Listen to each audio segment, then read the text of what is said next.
Welcome back, fellow adventurers, to a brand new video on the Frog God Games YouTube channel. My name is Barsh, and I'm your guide through all the madness that happens here at Frog God Games. Now, it dawned on me that recently a lot of the content that I, myself, and the company has been putting out is a lot of new products, new sales, new specials, everything like that. So this week, I honestly wanted to just sort of take a step back and just talk about the game in a broad, general way, so that way we have a little bit of break from all the madness. And specifically today, I wanted to talk about how to be the best player that you can be. Now, the idea of this conversation was sort of born off of a game session recently I had.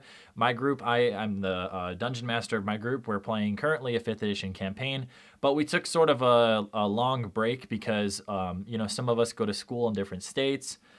School starts, so we get a lot busier, sort of in like the month of August.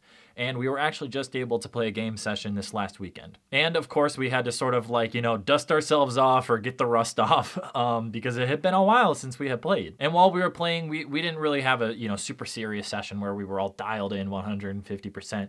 We were just sort of having fun with it. But during it, we actually got to talking about what was different between that and then some of like our summer sessions, for example. And we were just spitballing on what makes a great player, or what makes a good contributing member of the game a great contributing member of the game. So today, I just want to bring you some tips to be the best player that you can be while playing Dungeons & Dragons. And yes, this is aimed more towards the players. If this video goes well and there are dungeon masters out there that want me to make some DM tip videos, I'd be more than happy to do that.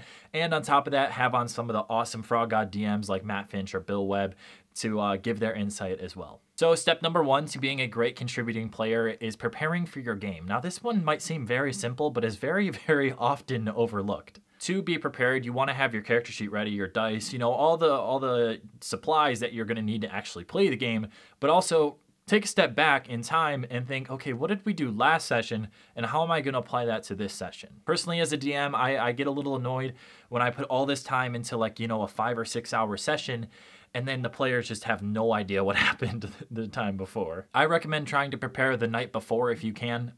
That way you're not doing sort of like the mad scramble before the session to figure out, okay, did I level up? Do I have to prepare new spells today? Like how many hit dice do I have left for the day? Like, prepare before. So that way if you have any questions, when you get to the table, you can ask your DM and then they'll be happy to answer them for you. Number 2 is actually really similar to number 1, but this actually happens more at the table as opposed to outside the table, and it's knowing your character. Again, might seem very simple, but is very often overlooked. When I say knowing your character, I don't just mean knowing its goals, its flaws, its personality traits, its backstory, but I also mean talking, your spells. Do you know the spells that are currently written on your sheet? Not gonna lie, it grinds my gears a little bit. It bogs my frogs. Bogs my frogs. That's a good one. In all realness, it does annoy me a little bit when it comes to a caster's turn and they go to cast a spell, but they don't know what it is, and then they have to look in the player's handbook, and it really takes you out of the game, when you're all focused in on whatever's going on at the time. So if you have a spell on your spell sheet, either make a note of it, print out a sheet of paper, pull up a PDF, just something so you're prepared, so that way when it does come to be your turn, you just know what that spell is. But this can be related to, martial type characters as well, just making sure what your abilities do and everything like that. So that way, when the time does come to use them, you're ready. My next tip is to take notes during the session. I am a big note taker personally. I like knowing what's going on at all times, and I like sort of being ahead of curves that people like to throw. Even when I'm reading a book, I really enjoy, sometimes I'll underline or highlight stuff or write it down on a separate sheet of paper because I'm like, ooh, that's an important detail. I'm gonna have to remember that. And this can be as simple as just NPC names. When your DM introduces a new NPC, let's say it's a gnome called Cortex and he makes juice. Just buy a legal pad or a notebook. They cost like a couple dollars at most. And then write down in your little notepad, Cortex, juice seller. And even if you don't hear the DM clearly when he or she says it for the first time, ask right away, say, okay, wait, can you back up and clarify like who that is or who they are, what their importance is. I'm 100% certain, well, 99% certain, you can never be for sure certain, all right? But your DM will most likely be more than happy to re-explain it right after he or she says it, rather than like a week from now, in your next game when that Cortex NPC comes up again and everyone's like, wait, who's Cortex? So take notes on what goes on during your session. And then when you're doing your pre-session review, like we talked about in step number 1, that's when you can review those notes and just go over everything right before your game session starts again. Some groups have just a designated note taker for everyone. And then they go over the notes before the game starts that day. That's an easy way to do it as well if not everyone wants to take notes on sort of the menial things that happen during a game session. The next tip is one of the ones that really bog my frog again, grind my gears, is table talk. There are a few things in this world that annoy me more than a large amount or a consistent amount of table talking. Now, table talking is when there's maybe, 1 to 2 people or, the whole table is like talking over the dungeon master as a dungeon master is trying to explain something or run a little scenario with maybe another player. Table talking really just sort of takes everyone out of the game and then, transports them back into the real world, which is a place that we don't want to be when we're gaming. Also tied into this tip, personally, I found it more beneficial to keep down on the real world references. Like if an NPC reminds you of a celebrity, maybe just keep that to yourself or crack the joke when you're taking a break or something.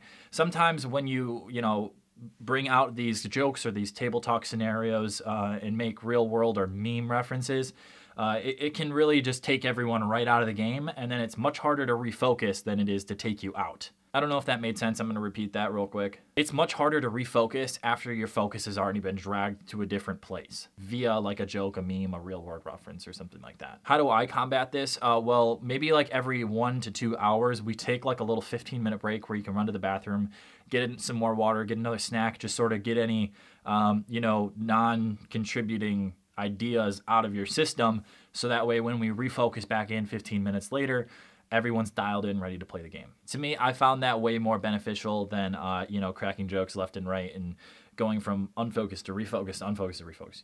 You get what I'm saying. My last and final tip is to find your happiness within whatever you are playing. Now, once you've found your happiness, you're probably not going to consistently be there, which is the unfortunate thing.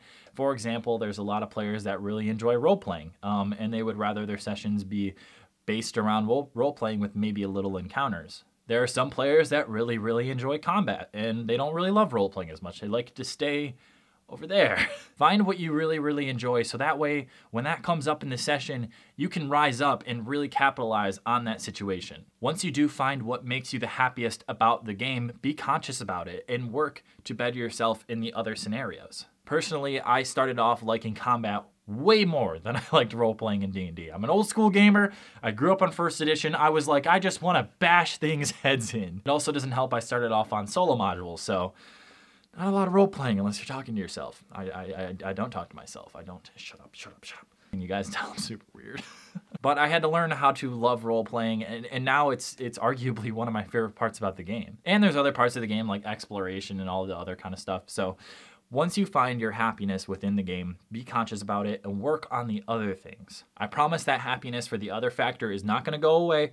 Every time a fight breaks out, you're going to be just as happy. But when the negotiations come afterwards or before, we as DMs really, really enjoy players that get into every single second of the game, not just a specific one part. So overall, find what you love, work on what you don't. And a good way to do this is actually talk to the other players who really enjoy the other part of the game that you don't. For example, you have one player who really likes combat, and then you have the other player who really likes role-playing. You two should engage in a conversation, explain why you love each part of the game. Maybe you'll learn something from the other player. And that's going to be it for me today, guys. If you did enjoy this more open-ended video, please let me know in the comment section down below. Like I said, it was a little bit of a step back from the normal Frog God Games content. And if you like these little breaths of fresh air every once in a while, just let me know. I'd be more than happy to keep making them for you. Leave a like on this video if you did enjoy it any time, or don't if you don't want to. But the one thing I always do ask is to subscribe for more content so you never miss anything on the Frog God Games YouTube channel or any news going on with Frog God Games. If you want to follow anything that I'm doing, just hit the links in the description down below. Other than this YouTube channel, I write modules and put out a lot of content on other social medias. So just follow me there. Keep up to date with everything I'm doing. That's all for me today, everyone. Keep those rolls and spirits high, and we will see you next time.